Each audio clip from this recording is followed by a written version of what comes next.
Hey everyone, welcome back to our channel. If you're new here, please subscribe. I'd really love that. If you're returning, how are you today? And happy Halloween. Boo. Okay, so that's all I've got.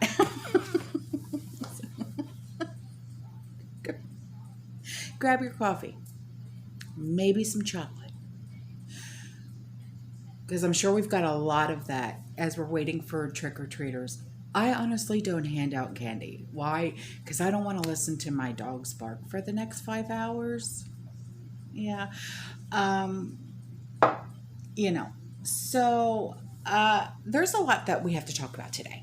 Okay. And excuse me while I go off camera so I can adjust my hiney. So, listen, you guys,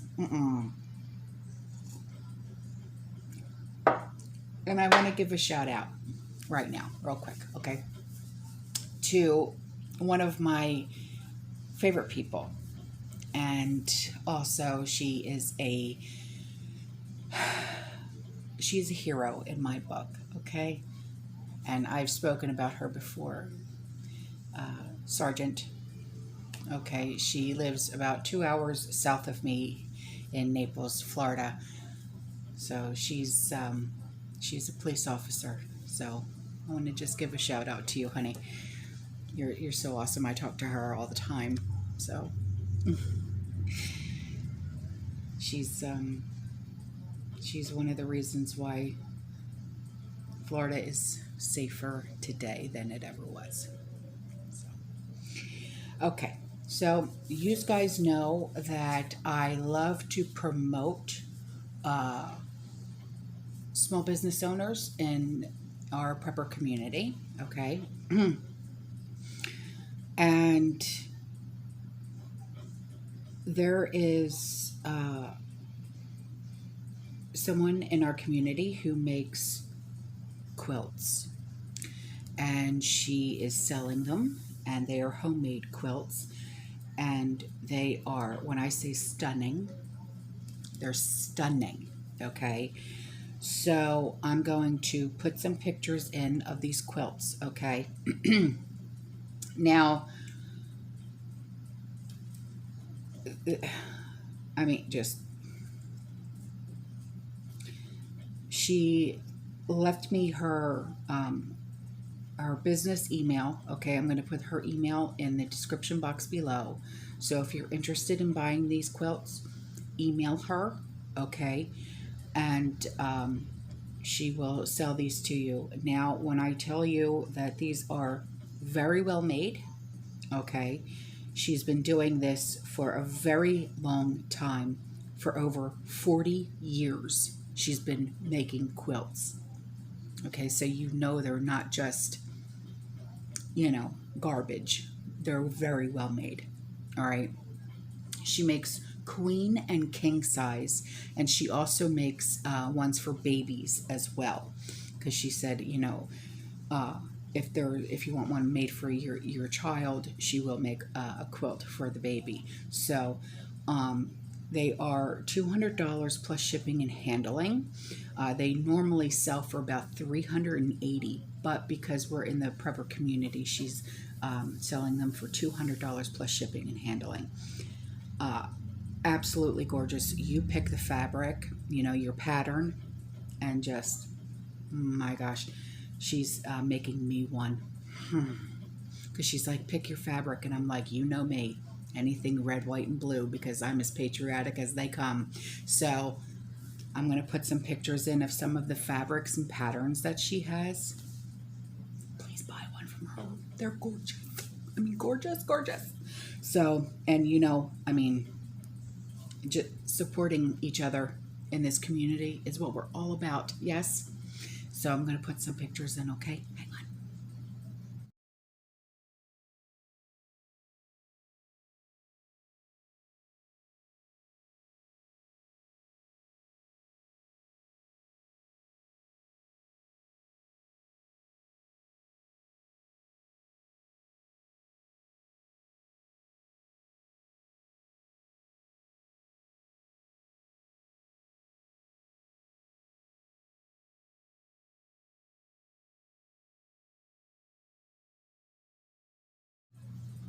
Okay, so now this email was sent to me by a subscriber.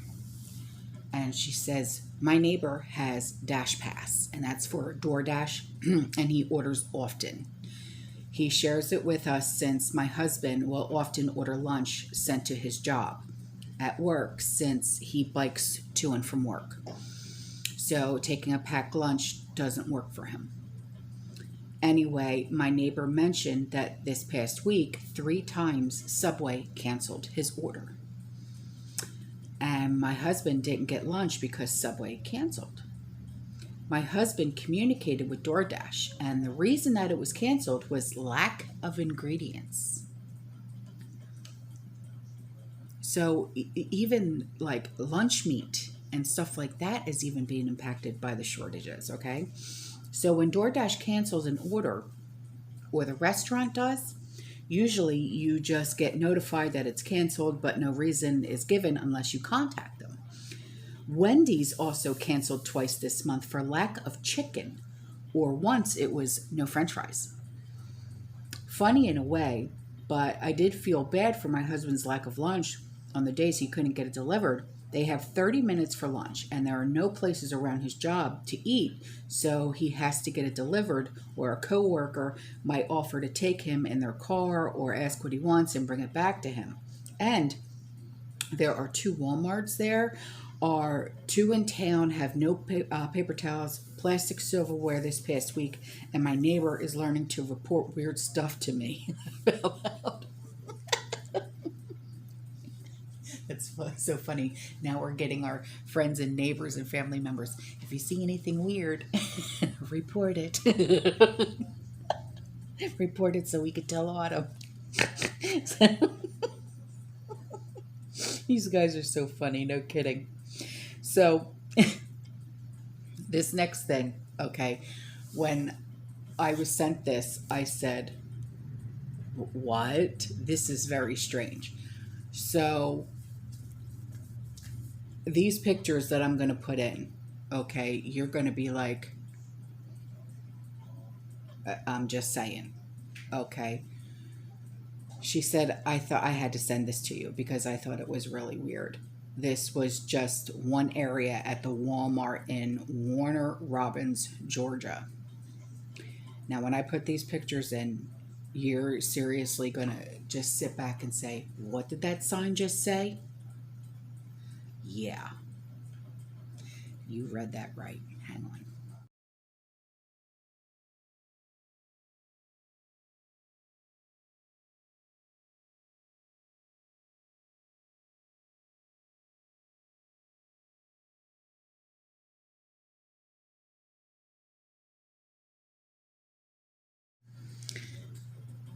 And now, you guys, you guys think you're funny, huh? So someone thought, oh, okay, can't find a turkey because someone else have found a solution for the turkey. Well, here's another solution if you can't find turkey. Okay, yeah. So here's another solution if you can't find turkey this year. Hang on.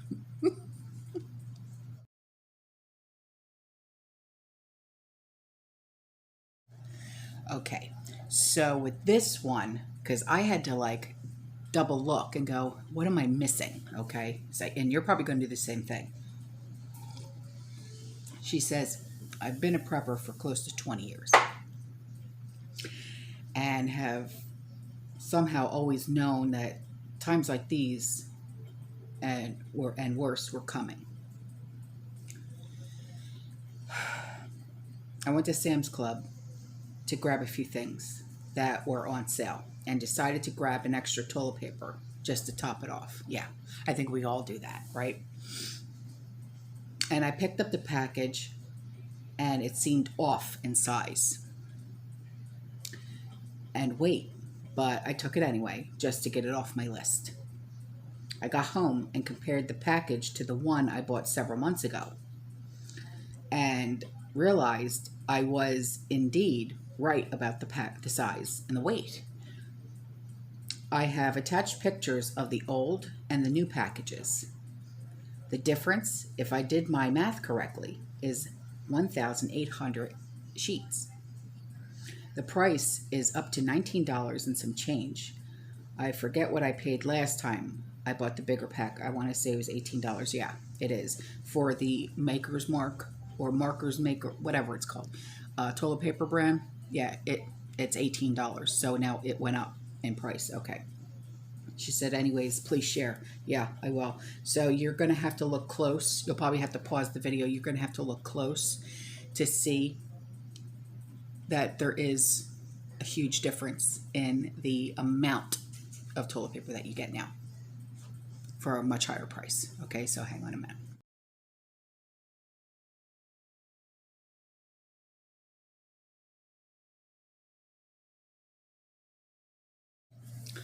Okay, so here's one. We have two Dollar General stores in our town of South Central PA. One is preparing for renovations and is really low on stock and having a lot of clearance to get ready to be remodeled. These pictures are of the other store. One multi-pack of toilet tissue. Canned cat food is absent. Cereals and other foods not well stocked. I had a little laugh because I have more toilet paper at my house than the Dollar General has in their store. Girl, no. I think all of us have more toilet paper in our house than this Dollar General has. So I'll put these pictures in. Hang.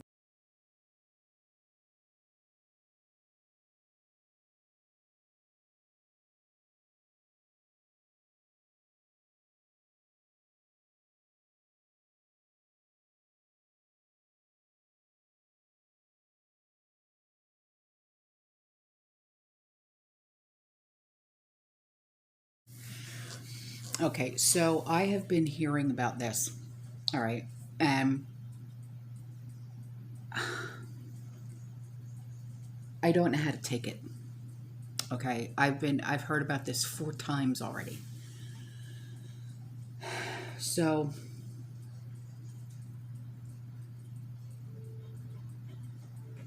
and when I was talking earlier about my favorite hero, Miss Sargent here, I told her about this in the email that I just sent to her before I started filming. Isis K. Okay. Apparently, they could launch strikes within the next 6 months. So, if left unchecked, defense officials are warning lawmakers.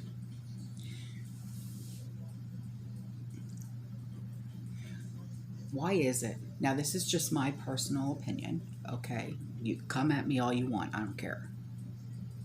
Why is it that when 45 was in office, everything was quiet over there?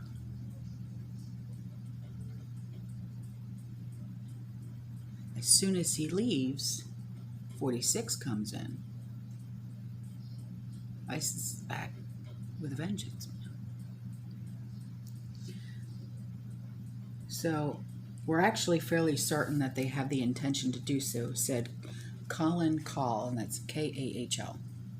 And he's the Defense Department's Undersecretary for Policy during testimony before the Senate Armed Services Committee on the security situation in Afghanistan following the U.S. military's withdrawal from the country. We could see ISIS-K generate the capability in somewhere between 6 to 12 months. Now, I was sent something about Virginia, and that the police were on high alert about the shopping malls. And when I was sent that, hi Stormy Bug, Stormy Bug, your religion, Stormy, go lay down. When I was sent that, I was kind of taken aback, and I'm like, because I even said in my email to Sargent, I said, if these guys actually knew who and what Americans were, they would know that we don't go to malls anymore. I mean, the malls around here on the east coast of Florida, they're being shut down because there's no business in malls anymore. It's not like this is the 80s and 90s where people actually go and hang out at malls. You know what I mean? Malls are obsolete now. So, I know, Stormy, right? So, what are they trying to prove by saying that they're going to go to the malls now and they're going to strike the malls?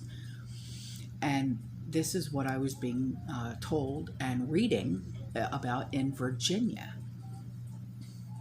So I know I have a few subscribers in Virginia. So let me know, contact me, okay? Email me and tell me if you've heard anything about this, because I'm just not understanding it about why they would go after malls that are, in Americans' eyes, obsolete. We don't go to malls.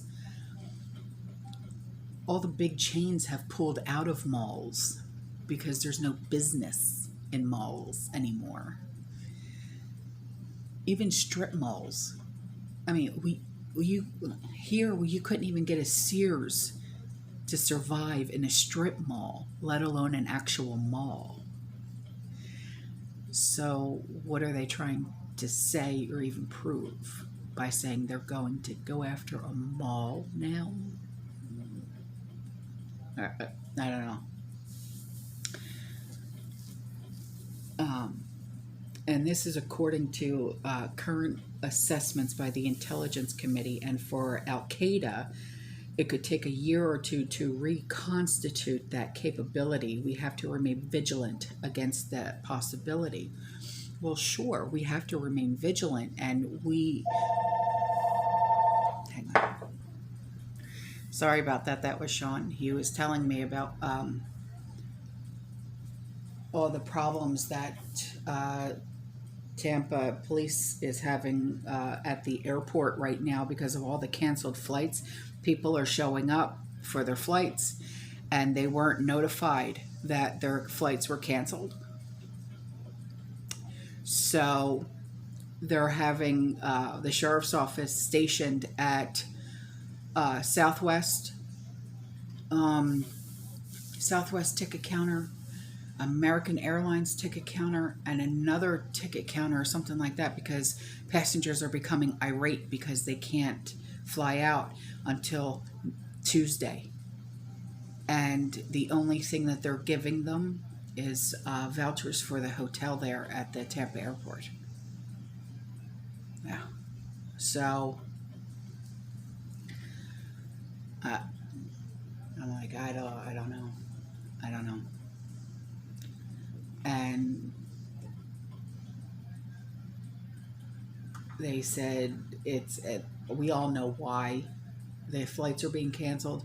It's staff shortages, but it's not for what you think. It's because of the mandates, and the pilots and the crew members are walking off. That's exactly what it is. They're walking off. Anyway, so the public comments made by that call, that KAHL, okay, confirmed intelligence assessments delivered to lawmakers in classified sessions over recent weeks, and raised new concerns about the long-term threat posed to the American homeland by the Taliban-controlled Afghanistan. All American military forces left the country at the end of August. I still have doubts on if all Americans got out. I don't know why. I just do.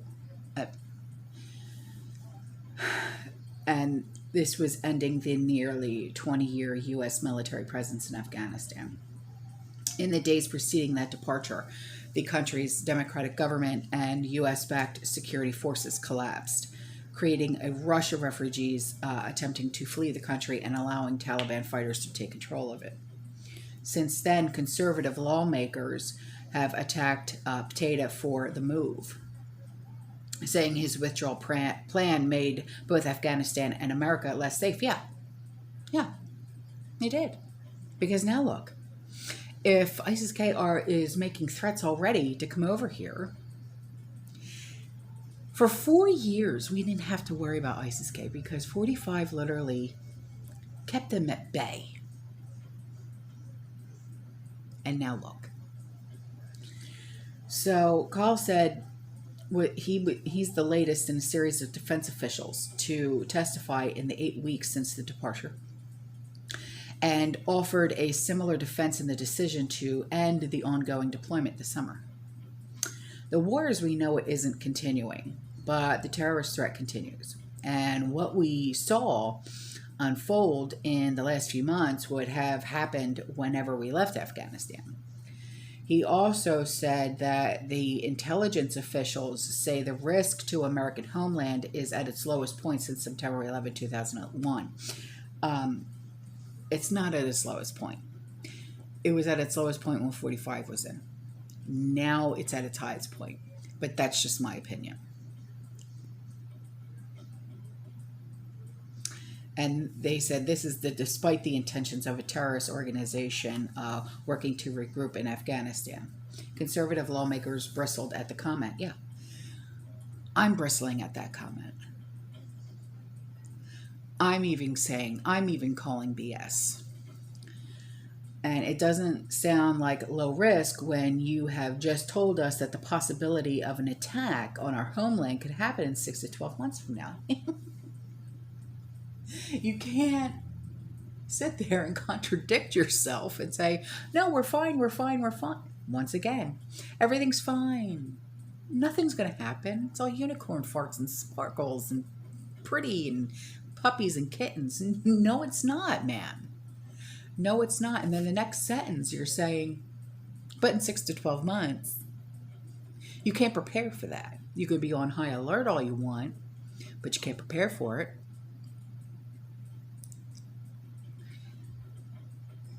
So,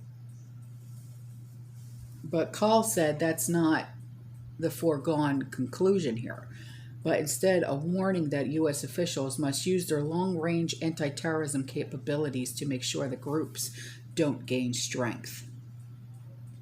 Now, how are you going to do that? How are you going to do that when you withdrew? You can't. Unless you send drones over there, but it's not like they can't shoot it out of the sky. So those estimates from the intel community are based on no U.S. or coalition intervention. The goal would be to keep those time horizons where they're at now or push them even further with military strikes. Oh, yeah. My God. Sometimes you just want to sit there and shake them and say, what's wrong with you? I'll shut up. I'll shut up.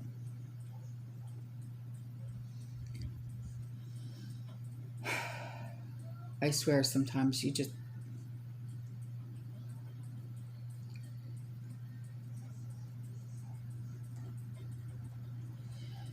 So,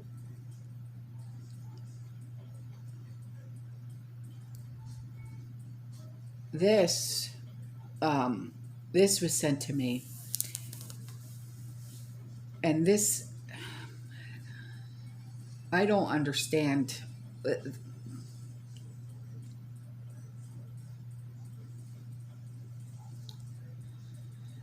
There was an arrest made in a connection to Ohio River explosive device incidents.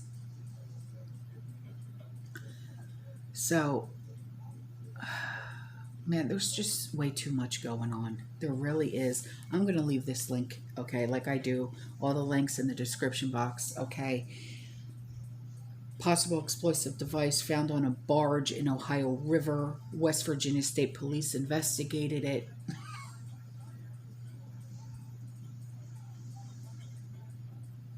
Wow. I can't. I really can't.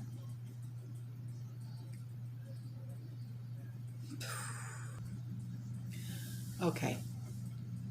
I want to get away from talking about that because I just can't. I don't want my brain to go there. You know what I mean?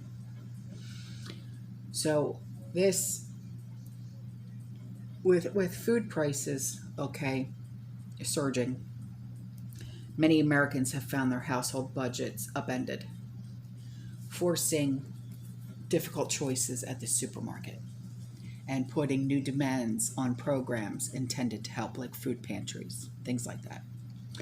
Food banks, pantries are struggling with the increase in cost, substituting or pulling the most expensive products, such as beef, from offerings. What's more is donations of foods are down, even as the number of people seeking help remains elevated. Just talk to Trish, okay? You know that she not just volunteers, she runs one of the biggest food pantries in Massachusetts. So she can tell you all about it. Matter of fact, this Friday coming up, okay, I would like to speak on this matter, because we are in such a crisis right now with not just our own homes, but trying to help out our family, our friends, because a lot of us do that, okay? I know Trish does it. I do it, okay? A lot of us stockpile for friends and family. We don't just stockpile for our own homes, okay? We stockpile with the mindset that if my kids come home and they have their kids, or my parents come here, or my nieces and nephews come here, or my grandparents come here, or whatever the case may be, okay, you stockpile with the intention of, if they come here, I have to feed them too. So with that in mind, I think this Friday, let's have this discussion, okay, of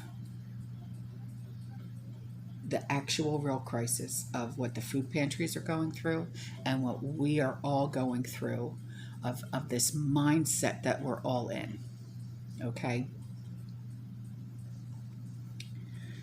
Even well-off Americans, because I know that quite a few of us are well off, okay? We're not, we're not poor, right? So a lot of us are on a budget, okay? And there's nothing wrong with that. I'm on a budget, right? But a lot of us are a little bit more well off than some, right? Even they have noticed that many items are commanding higher prices, but they can still manage. And it is different for people with limited means. But that's okay. There's nothing to be ashamed of. There really isn't.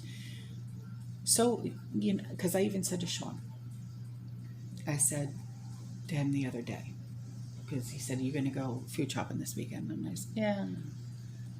And he goes, what are you going to pick up? And I said, I'm not going to be buying any more red meat. I said, what we have is what we have.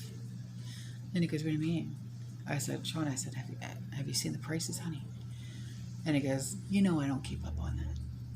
And I said, let me show you. So I showed him. And he's like, I said, yeah. And he's just like, yeah, I think we should cut back on that anyway. I said, not a problem. Not a problem. So,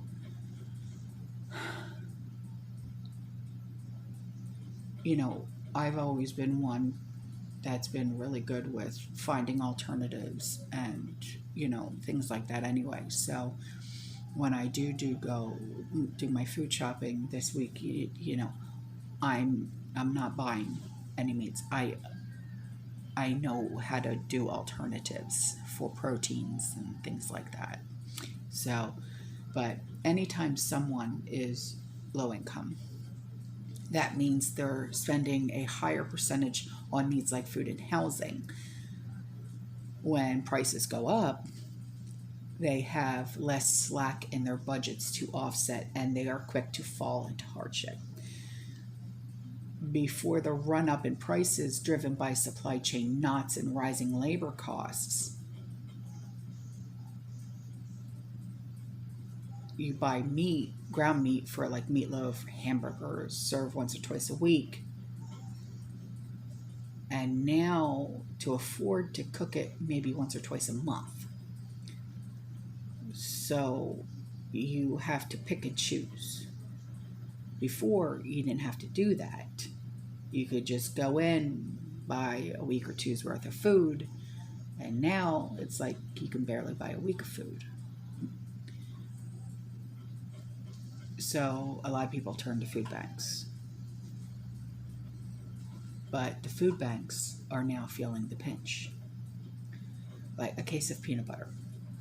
That was $13, $14 before the pandemic.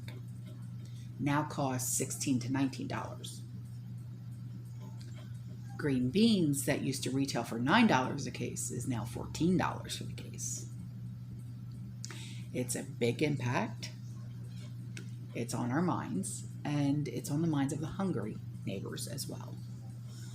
In New York, there's people who depend on food stamps, but people depend on food stamps all over the place, right? But like, say if diabetic, okay, there's these two women, Nicole Lewis and Lanice, okay, and they depend on food stamps. But Lewis said that the aid runs out well before the end of the month. And Lanice, she's diabetic. And Lewis, she serves as much protein and vegetables as possible, but food stamps that they have, it's like it doesn't cover this everything because it's so pricey. Food is so expensive that when food stamps are gone, they're gone. And they live in the Lower East Side of Manhattan and earns $12,000 a year as a grocery store worker. So she depends on food pantries and has given up buying meat for the most part. I eat a lot from the pantry, whatever they get. I like fish, and I treat myself when I get food stamps. While overall prices, consumer prices in September were up 5.4% from a year ago, the cost of meat is up slightly more than that. Prices of staples like dairy products, fruits, grains, and oils are also rising. Yeah. One thing that I always keep a good stockpile of here is oils, different kinds of oils, like not so much vegetable oil, but olive oil, coconut oil. I save, every time I cook bacon, I save all that oil. I have mason jars full of it. If anybody talks to Trish, you know she has cases and cases and cases of ghee. So oils is one thing to stock up on while you still can. If you don't make your own ghee, I don't know how to make it. She's been trying to teach me and I just don't get it. So now prices of meat, poultry, fish, eggs in the U.S. cities, they're up 15% since the start of 2020. Yeah. It's all so overwhelming, guys. It really is. And it's only going to get worse from here. It's only going to get worse from here. That's why I always say, fill in your gaps. Don't let it get too low, okay? Just like with your gas tank, don't ever let it go below a half a tank. Don't ever let it go below a half a tank. It's cheaper to fill it when it's at a half a tank than when it's on E. So, all right, guys, I'm out of here. All right, I love you. I'll see you in the next one. You stay safe. You stay positive. You keep prepping. And as always, fear less.